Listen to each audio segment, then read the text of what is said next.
I guess my drug use really, excuse me, just I just kept getting caught up in Frisco. A lot of possession charges mostly. Then I started selling to support my habit.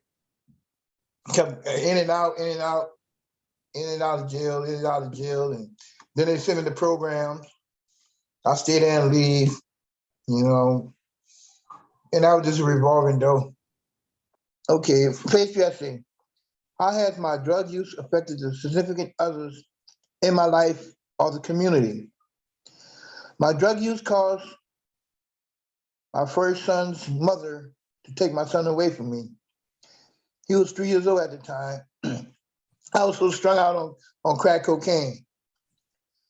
This is a real this is a real painful, some traumatic event in my life regarding my family. It's a real struggle for me. Some parts I'm scared to talk about. I'm really scared to feel those feelings. They do get overwhelming, but I have come so far. Like my sponsor said to me, just keep on moving forward a little at a time. Don't put too much on your plate right now. But I had caused a lot of damage behind me using drugs. My family, some don't want to have nothing to do with me. I cheated, stole things from them. My son I have not seen since he was 3. 1991 was the last I've seen him or anyone else in my family. I don't know if they are alive or dead. That last day in 91, wow, all these years, I don't I don't want to bury all the I continue to bury all the guilt, hurt and shame I caused my family. I really want to see them again. Katrina, COVID-19, all hit Louisiana.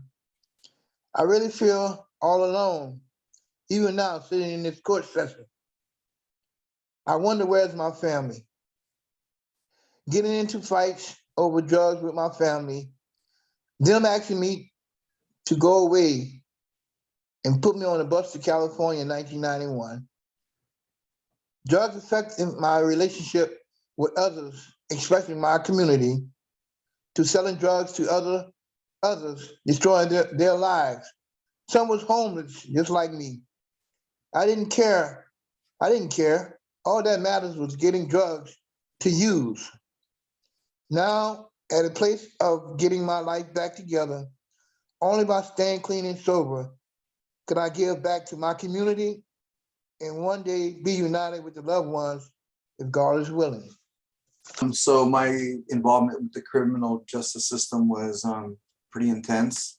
I been addicted to some form of drug or another since like the age of pretty much 16, and I'm 48 now. So it was a constant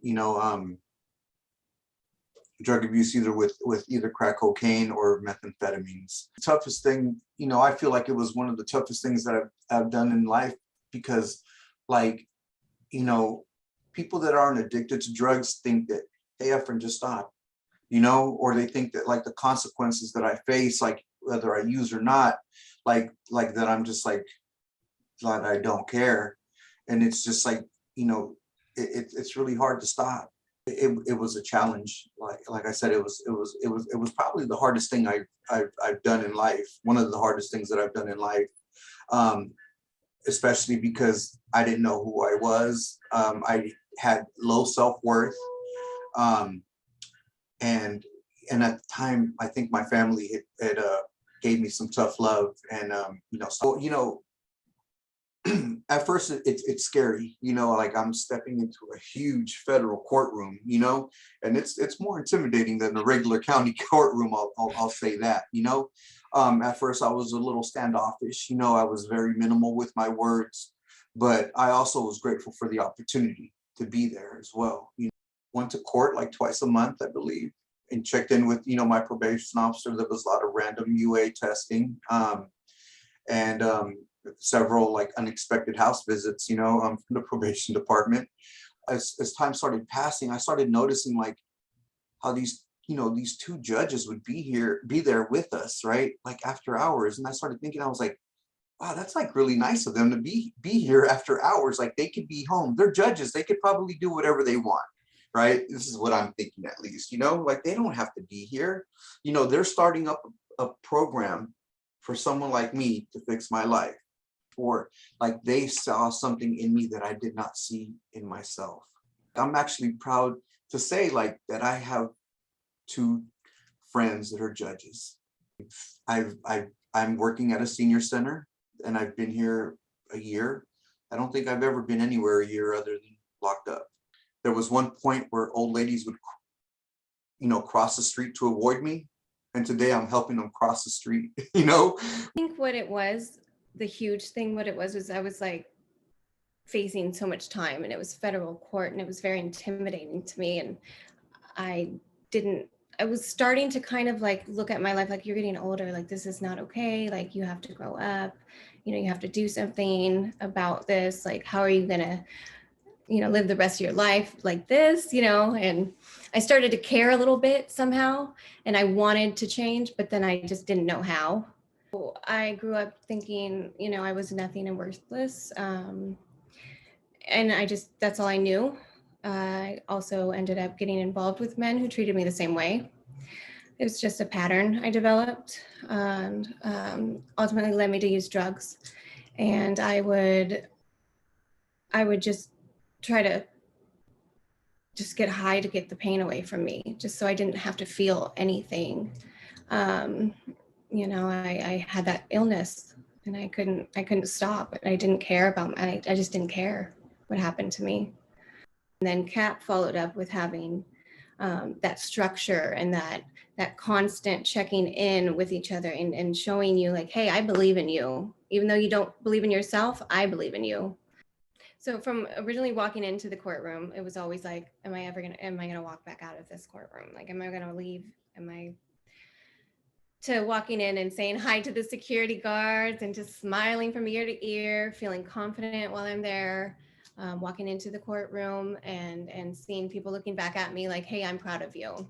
Like, you're lighting the way, you're lighting the path, because people want to change. They just need the opportunity, and we're gonna give it to them. And you're an example, and you're doing a great job. Like, not only was I changing my life, but I was also like being able to help the next person behind me. Yeah, so I was pulled aside by the women on the CAP team, and it was very like a personal like room that they pulled me off to, so I felt really secure.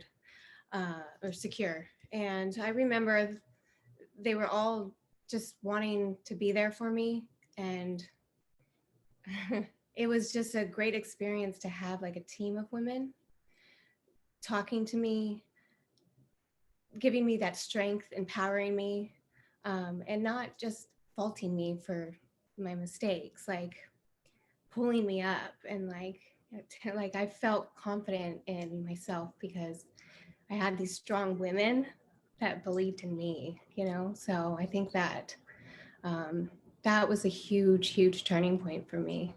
So I am in a community college, and I have 62 credits, 3.78 GPA, and I will be transferring to university in 2 more semesters.